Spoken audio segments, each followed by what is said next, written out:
Teman terdekat adalah diri sendiri. Membenci atau tidak tertarik dengan seseorang bukanlah sesuatu yang spesial. Setiap orang memiliki orang yang disukai dan tidak disukai. Namun, membenci orang terdekat merupakan masalah tersebut. Kita akan sulit bahagia jika tidak mencintai pasangan atau tidak tertarik dengan kekasih kita. Hati akan terasa tidak nyaman bila ada orang yang dibenci di antara keluarga atau teman sekantor.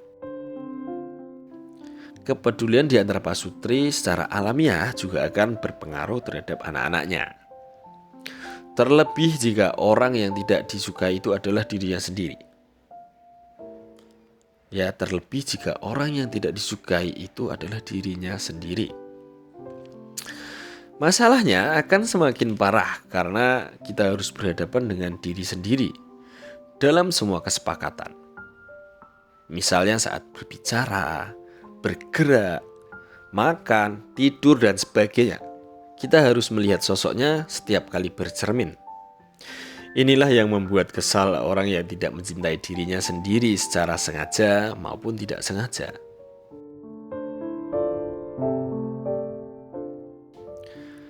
Tidak suka dengan diri yang sangat tidak bersemangat, membenci diri yang pendek, dan marah terhadap diri yang bersifat kaku.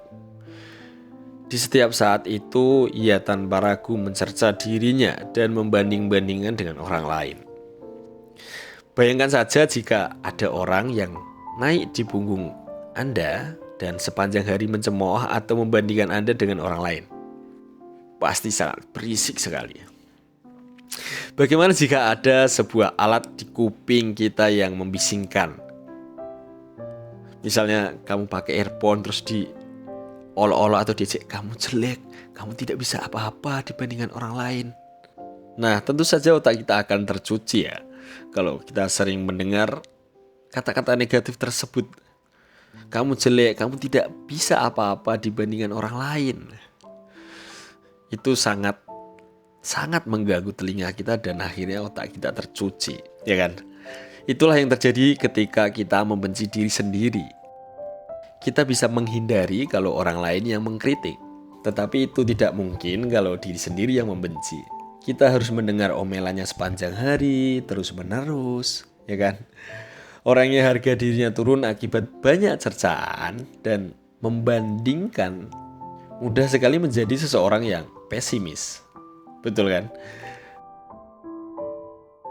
Kehidupan orang yang mencintai dirinya sendiri sangatlah mudah. Mencintai diri sendiri sama seperti ada bersama teman yang terhubung secara batin. Oleh karena itu, mereka biasanya tidak terlalu terguncang ketika rasa sepi menghampiri, atau bisa menikmati liburan solo, tapi rasa berdua. Mereka merasa nyaman setiap kali bercermin, dan hati menjadi tenang setiap kali mendengar suara sendiri. Mereka bisa menghibur dan menyemangati diri sendiri, terutama tentang sesuatu hal yang pernah dilakukan. Mereka tidak akan merasa takut dan cemas dengan apa yang dipikirkan orang lain. Tentu hal-hal yang mengganggu masih akan mereka rasakan. Mereka bisa tetap gagal ujian, putus dengan kekasih, atau orang tua meninggal dunia. Namun mereka tidak mengkritik dirinya ketika itu terjadi dengan berkata, "Kenapa aku begini dan begitu?" Itu tidak terjadi. Masa penderitaan mereka juga tidak lama, karena mereka menerima begitu saja kenyataan yang tidak mengenakkan saat itu. Saat ada masalah, mereka secara aktif mencari solusinya. Mereka tidak membuang-buang energi untuk membandingkan dirinya dengan orang lain dan mengumpat dirinya sendiri. Sama seperti orang sehat yang segera memulihkan daya tahan tubuhnya saat terserang demam. Sama seperti memiliki teman di sisi yang menghibur dan membangkitkan semangat. Nah, jadi dari sini kita tahu mana bedanya. Orang yang selalu mengolok-olok dirinya sendiri atau orang yang tidak mencintai dirinya sendiri, sama halnya orang yang merendahkan dirinya sendiri. pada akhirnya dia tidak percaya diri. Sebaliknya, orang yang selalu membanggakan dirinya, orang yang selalu mencintai dirinya sendiri, dia akan selalu tampil percaya diri. Katakan tidak apa-apa kepada diri sendiri. Jika kita ingin hidup sedikit nyaman, kita harus sering mengatakan tidak apa-apa kepada diri sendiri. Kita terlalu lama hidup dengan berkompetisi, membandingkan, dan dicerca orang lain. Kita mengutuk diri kurang dan aneh lebih dari yang diperlukan. Ego kita jatuh ke dalam kesedihan dan perasaan yang tertindas. Oleh karena itu, mulai sekarang kita harus menghibur diri dengan agak berlebihan ya. Beberapa orang mungkin akan berkata, bukankah itu akan membuat lupa diri? Ya, itu pertanyaan yang sangat bagus. Tapi jawabannya adalah tidak. Terlebih bila mana selama ini Anda terlalu mengekang dan menekan diri sendiri, maka kita harus lebih mengatakannya. Itu bukan kesalahan kita. Itu gara-gara masyarakat dan pendidikan yang salah.